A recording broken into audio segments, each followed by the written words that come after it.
Support comes from the Missouri Forest Products Association, committed to conservation and careful management of the state's forests to make them more resilient and better habitats for wildlife. ChooseWood.com. Welcome to St. Louis on the Air. I'm Don Marsh. Housing for the homeless in St. Louis has been a controversial issue for a long time. Government and private entities have provided housing on many different levels. In 2010, the homeless took it into their own hands by establishing a tent city on the riverfront. The population was diverse and self-reliant, but was not without its problems, and was shut down by the city 2 years later. The story has been made into a documentary film titled Living in Tents, which is having a premiere showing at the Tivoli in University City tonight. Joining me in studio to talk about it are Paul Crane, the filmmaker-director of Living in Tents. Irene Augustin is director of the St. Louis Human Services Department. She once managed the homeless division of the department. And Cynthia Duffy is executive director of Gateway Housing First. It helps provide housing for people who need it. Thank you all so much for being with us. Paul, let me start with you. What drew you to this story? What drew you to Tent City? Yeah, I didn't know much about homelessness before or tent cities or anything, so that's what made me initially curious about it. I was around taking pictures, and I just found myself seeing some blue tarps through the tents. And like I was just telling them, everyone was so friendly down there and so inviting, and everything about it just surprised me. And with the volunteer support, there was just a lot of good energy at the time that I showed up at the tents, and it was just a place I wanted to be and get to know people and find out what makes someone homeless and want to live that way. Or Irene, but it was a problem for the city. It definitely was at the time, and still is, in terms of, making that balance in terms of what kind of emergency services, outreach services we need, to connecting people to permanent housing options. Tents, unfortunately, are not a safe option, nor is it a place meant for human habitation. So that's one of the big concerns in terms of when we look at safety with it. But in terms of kind of what we know now, in placing people in permanent housing is, it's one thing to put someone in a home, but what makes that a home is really that fellowship. And I think that's what you sense from a tent, because there's fellowship that's there. As a service provider and someone that works with human services and homeless services with the city, that's where we take it a step further to figure out, what's going to keep someone in their home. That connection to community and neighborhood and to other neighbors, I think, is an important aspect, not just the technical aspect of putting someone in a home and providing social services. And Cynthia, what is your organization's role in dealing with homeless people today? Well, Gateway Housing First develops, owns, and operates permanent supported housing, and we prioritize our housing units when they're available for those who have the highest acuity of need. So, in other words, they're least likely to be housed by anyone else. They have the most barriers to housing, and we try to engage them initially by providing them housing options that are immediately available to them and affordable and accessible. Paul, what was your takeaway from this experience in terms of you didn't know what you were getting into, but what was it you were thinking when you were getting out of it? So takeaway, I learned a lot, and I think, not only was I trying to, hopefully make a movie to show some things, but it was me learning all this as I went too. I learned a lot about mental illness, addiction, how impossible the human services director's job seemed. It was a lot more expansive than I thought. Did you feel this was the right place for these particular people to be at that particular time? When I first showed up, there was a lot of good energy, and I didn't see, anything wrong with it at first. I'm like, this seems great. And obviously the more I learned, the more complicated it all seemed. And, it's over time, it became less peaceful, more violence occurred. So, I think there's always obviously going to be homelessness. There's going to be people who want to be outside. So, what is that best solution? How do you best work with them? And so that's these ladies know better than me. Mm-hmm. I'll tell you one thing that I was struck by, given this particular population. As I watched your film, as I did yesterday, I saw an awful lot of laptops. I saw a lot of Bluetooth action. There's a lot of smoking, a lot of drinking, TVs, and drugs in the tents. That doesn't sound like a terrific environment to me. Well, sure, yeah. I joked yesterday. I used to be a smoker, and I'm glad I quit. But so at the time, that didn't bother me. But yeah, the technology definitely surprised me at first of how, you can have TV anywhere. Everyone's got phones. I keep contact with a lot of the homeless people I knew through Facebook still. There was a lot going on that surprised me. Yeah. I mean, the film shows very, very clearly that the group was there for 2 years, and then they were booted out by the city. The city awarded them free apartments for a year, and then if at the end of a year they would be required to have a job and pay for those facilities. Then the film shows that a very short time after that, 70% of them were back on the streets. What does that tell us? Well, it tells us a lot. Yeah. I think one of the things that the City of St. Louis, in partnership with the Continuum of Care, is that idea and approach of housing first, which is an evidence-based practice that we've been working very closely to figure out how do we instill that within the City of St. Louis and, basically across the country. It's something that the United States Department of Housing and Urban Development supports and puts their funding support towards. With that being said, I think what we learned from that is with some of these individuals, they had higher needs than what rapid rehousing would lend to. And I think from that situation, what we're learning and applying to today is the fact that we have to do some better assessments with individuals.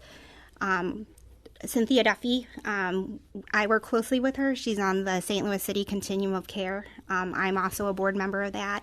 And those are the types of things that we're looking at in terms of, what does our community need to, first of all, practice housing first.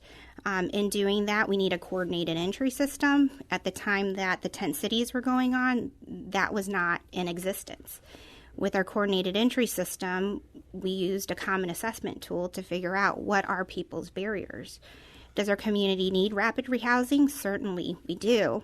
However, we also know that there are people with higher barriers in our community that rapid rehousing probably won't be that best option for them. And that option might be permanent supportive housing where they need housing support longer term, along with the appropriate case management or social supports behind that. And I think in terms of the individuals that probably kind of were evicted from their housing or dropped out of whatever program was at that time, it could be that that assessment wasn't accurate for that type of housing solution. In terms of what we're doing now, I think we've definitely learned a lot from there and are figuring out how to learn from our mistakes and figure out how do we ensure that people get into the right housing solutions with the appropriate levels of support. Is there enough available housing out there, Cynthia, enough beds to accommodate the need? I mean, nobody knows exactly how many homeless people are out there, or do we? Well, we do know approximately, based on a point of time count that's required by HUD every year that each community takes part in, to determine how many people are in shelters who are homeless and also who are living outside or in other places not fit for habitation. We also know how long people are waiting who have enrolled in housing programs but haven't secured housing through them yet. So no, we don't have enough housing to meet the needs of the community at this time. Or we're not properly leveraging the resources that we do have to ensure that they can be spread across the community and meet everyone's needs. So what has to happen, Irene? There's multiple things that have to happen. I think first of all, and I would say that the COC has taken the lead on this, is to create that coordinated entry system, so we can have a homeless service delivery system that's responsive to the needs of people that are at risk or experiencing homelessness. In terms of identifying, do we have enough affordable housing stock? I don't have data on that, but we do have landlords that are willing to, work with individuals that either have that rapid rehousing or permanent supportive housing vouchers, and we need more of them. The other part of this is illegal evictions that happen. There's a lot that lends into this that, these are the data points that we have to be looking at when we figure out what strategies our community needs to end homelessness within our community. How can we realistically do this, though, if we don't really know anything about this group of people? We don't know how many they are. We don't know where they are. And yet we're trying to fashion a solution to the problem without knowing an awful lot about the extent of the problem. Well, I think we do know approximately how many there are. And I think we do know. How many? So from our last point in time count, we had 1,336. In the city of St. Louis. In the city of St. Louis. We had unsheltered about 144. So we've got almost 1,000 out still on the streets. No, well, those were the ones that are sheltered. The ones out on the street are 144. Still, that were found on that night of the point in time count. You go out and do periodic censuses. Is that what you do? Yeah, we're required once a year to do the point in time count by HUD. Yeah. Let me come back to Paul and back to your film because, again, one of the things that struck me was the fact that people went back out on the streets after that year. What was your impression about that and reaction to that? Were you surprised that you had gotten quite close to these people and knew them and were with them in their housing for that 1 year? What was your reaction to their going back on the street? Yeah, I obviously knew it would work for some and it wouldn't work for others. I could have maybe guessed on some, but I was definitely caught by surprise by the results of some people. There was someone we were just talking about who's in the movie who he really loves being outside. Then he had an apartment for a little while, and that really surprised me how long he was in. And then he's back out. And this is just one example of someone who I thought was happier when he's outside, and he gained weight inside, and it just didn't work for him. But that's one example. I have another person in my film who is still in his apartment, and it works great for him. What would your solution be to this problem? I definitely don't know that, but all I know in my experience is how complicated the problem is. Homelessness will always exist. I think there will always be people who want to be outside. I know some other cities have somewhat working tent cities with city involvement. I mean, I think accepting that there's always going to be people who want to be outside, and I don't know if it's tiny houses or finding land. I mean, kind of accepting that it's always going to be something, and I don't know, some alternative maybe to shelters, if that's tiny houses outside, something that, I don't know. There's always going to be people who want to be outside, so whatever that solution may be.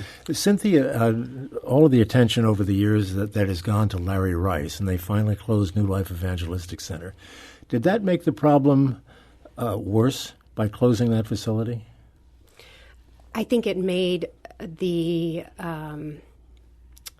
problem worse in that it was more apparent to the larger community, and it made the job of coordinating shelter for people who needed it much more difficult because there was no longer just a walk up, anyone can go in pretty much any time of the night and be accepted and kept warm for the evening. So in that way, it has made it more difficult and more apparent, but it has also forced us to get more aggressive in finding real solutions to homelessness because the only real solution is providing an affordable housing option that works for that household. Yeah. I mean, what's your thought about the Larry Rice factor in all of this? I agree with Cynthia. In terms of what we're seeing now, it really sheds the light in terms of what we need to do as a community to do better by our most vulnerable. When New Life Evangelistic Center closed, it became very apparent those individuals that were chronically homeless and have undiagnosed and untreated mental health. And just to get them services, they're now getting services. We're seeing they're getting in homes. We just have to do that a lot more efficiently, effectively, and quickly. Because homelessness, it doesn't define the person. It's a situation. It's a crisis. A lot of people, regardless of why they become homeless, I think the one thing that I've seen in all of them is they lack some sort of network of support. Whether it was they were ashamed because they're in this situation or they just don't have family or friends. And so, as a community, and really what drives me is how do we create that network of support for our community and get people into a home where they choose. And I agree with Paul, there should be a diversity of housing options, affordable housing options to choose from. Can I say, I just wanted, your question for me before I wanted to add on that is I obviously don't have a solution, but what you said I definitely agree is one main thing I learned is, the mental illness thing. Even, I think being outside, definitely there are some people who that works well. Now there's, some people might be in a condition that they might not realize is just not good, and maybe they can learn later on a better situation. So, I wanted to add on that that's very rampant, and I'm sure that's the hardest thing to tackle and help people with is the mental health aspect. In your film, you make a point at one point of suggesting that Larry Rice might have been in some way responsible for that tent city. I think I make clear that he helped direct people down there, but he was quickly not involved. But it was once Tucker Tunnel was closed, he said there's this land down here and kind of helped direct people down there. So he played a part, but was not involved in the tent city involvement at all after that. Another issue that gets raised all the time, and our time is winding down, is the quality of the shelters that we have in this community. Cynthia, I'll start with you. What is your impression of the quality of places available to these folks? I think the quality of shelter is satisfactory. But I think that most people want a home of their own. Mm-hmm. I think that there are anecdotal examples of people who really want to live outside for a variety of reasons, but I think the vast majority of people who find themselves homeless want a safe place of their own that they can afford and maintain for the long run. But there needs to be an array of housing options available to them. They have to have choices like everybody else when looking for that next place to live. And then they have to be properly supported in making sure that they can maintain it. Irene, you have a thought about that, about the quality of the shelters available in the city? We have a minute. In terms of the quality, I think it's what we need in terms of a temporary shelter. But again, it should be that connection to housing, getting people into housing as quickly as possible. And then the other part of that is just access to shelter. Our community has transformed to a housing-first community, which is, a mindset change that a lot of our shelters are struggling with, but it doesn't mean we shouldn't be doing it. Well, we want to advise folks, if they want to learn more about that chapter in the homeless in St. Louis story, see Paul Crane's film tonight at the Tivoli. It's at 7:30? 7 p.m. 7 p.m. at University City at the Tivoli. It's an interesting film, an interesting chapter, and done nicely. Thank you. Thank you very much. Paul Crane, thank you for being with us. Irene Augustin, thank you for being with us as well. And Cynthia Duffy, nice to see you. Thank you as well for being with us. Archived versions of past St. Louis On the Air programs available for download or podcast at stlpublicradio.org/STL On Air. St. Louis On the Air is a production of St. Louis Public Radio, 90.7 KWMU. Thank you for listening. I'm Don Marsh.